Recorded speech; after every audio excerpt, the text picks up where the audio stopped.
ඔයාගේ මුළු ලෝකෙම කඩාගෙන වැටුණා වගේ දැනෙනවද? ඔයා පණ වගේ ආදරය කරපු ඒ මිනිස්සයා අද ඔයාව දාලා ගිහින්.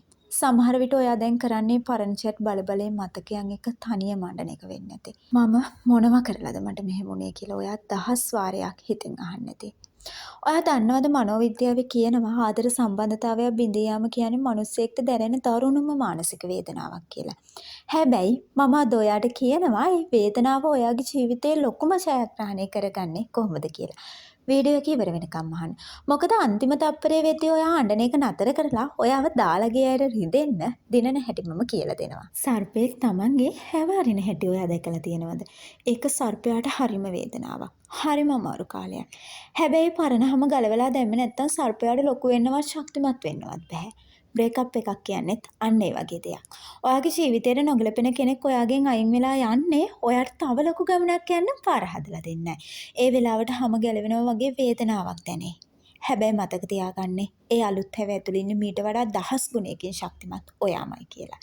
දාලා ගිය කෙනා ඔයාගේ ජීවිතේ පරිච්ඡේදයක් එහෙම නැත්නම් chapter එකක් විතරයි.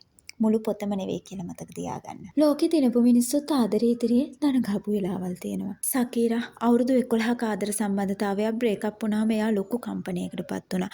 හැබැයි එයා අඬ ගෙදරට වෙලා හිටියේ නැහැ. එයා ඒ වේදනාව ලෝක ප්‍රකට සින්දුවක් බවට හැරෙව්වා. අද එයා කලින්ටත් වඩා ගොඩාක් ශක්තිමත් කෙනෙක් බවට පත් වෙලා තියෙනවා. ආදරේ කරන කෙනෙක් නැතිවීම කියන්නේ ඔයාගේ හැකියාවන් නැතිවීම නෙවෙයි. ඒ අය නැතුවත් ඔයාට මේ ලෝකේ දිනන්න පුළුවන් කියලා ඔප්පු කරන්නයි දැන් කාලය ඇවිත් තියෙන්නේ. මනෝවිද්‍යාවේදී හරි ලස්සන කතාවක් කියනවා. අපි ආදරය කරපු කෙනෙක් දාලා ගියාම අපේ මොළයට දැනෙන්නේ හරියට මත්ද්‍රව්‍යයකට ඇබ්බැහි වෙච්ච කෙනෙක්ට ඒක නැති වුණාම දැනෙන වේදනාව වගේ දෙයක් කියලා. ඔයාට ඒ කෙනාවම මතක් වෙන්නේ මේ මිනිස්සයා ලෝකෙන්න හොඳම කෙනා නිසා නෙවෙයි. ඔයාගේ මොළය ඒ කෙනාට හුරු වෙලා තිබුණු නිසායි. මේකට කියන්නේ හිඟකමේ මානසිකත්වය කියලා. මතක තියාගන්න ඔයාගේ සතුට තව කෙනෙක්ගේ අතේ තියෙන රිමෝට් එකක් වෙන්න දෙන්න එපා කියලා. දැන් ඔයා අඬන එක නතර කරන්නකෝ. ඔයාගේ ජීවිතය අලුතින්ම පටන් ගන්න මම රහස් 4ක් කියලා දෙන්නම්. පළවෙනි රහස තමයි තුවාලේ සුව වෙන්න ඉඩ දෙන්න. ඒ කියන්නේ මොකද්ද? හිතන්නකෝ ඔයාගේ අත කැපුණාම ඔයා ඒ තුවාලේ හැම වෙලේම නියපොතු ගගහ පාර පාර ඉන්නවද? නැහැ නේද? අන්න ඒ වගේ තමයි දාලා ගිය කෙනාගේ ප්‍රොෆයිල් එක බලන එක, chat එක කියවන එක. ඒකෙන් වෙන්නේ ඔයාගේ හිතේ තියෙන තුවාලය ආය පැරෙන එක විතරයි. අද මේ මතකයන් ඈඩ් කරන්න පුරුදු වෙන්න. දෙවැනි රහස තමයි ඔයාගේ වටිනාකම වැඩි කරගන්න. ඒක හරියට ඔයාගේ පරණුණු iPhone එකක් අයින් කරලා අලුත්ම එකක් ගන්නවා වගේ. ඔයාවම අප්ග්‍රේඩ් කරගන්න. මීට වඩා ලස්සනට අඳින්න, ජිම් එකට යන්න, අලුත් දෙයක් ඉගෙන ගන්න. දාලා ගිය කෙනාට අයියෝ මම අතහැරගත්ත මෙච්චර වටින කෙනෙක්වද කියලා හිතෙන තරමට ඔයාගේ දියුණුව ලං කරගන්න. එතකොට තුන්වෙනි රහස තමයි තනියම සතුටු වෙන්න ඉගෙන ගන්න.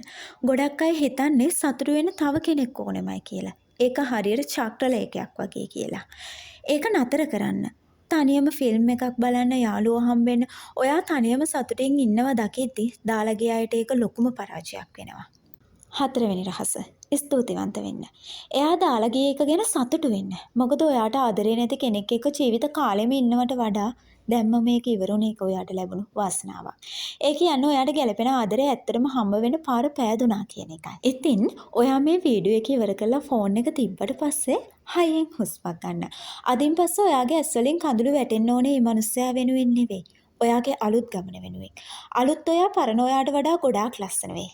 ඔයා අද ඉඳන් ආයෙත් නැගිටිනවා නම් මම අදින් පස්සේ අඬන්නේ නැහැ කියලා හිතේ තියාගන්න. මම බලන් ඉන්න ඔයාගේ අලුත් හිනාව දිහා. ඔයාගේ හීනවලට පියාපත් ලැබෙනකම් මම ඔයාගේ ළඟින්ම ඉන්නවා. ඔයාලා හැමෝම පරිස්සමින් ඉන්න.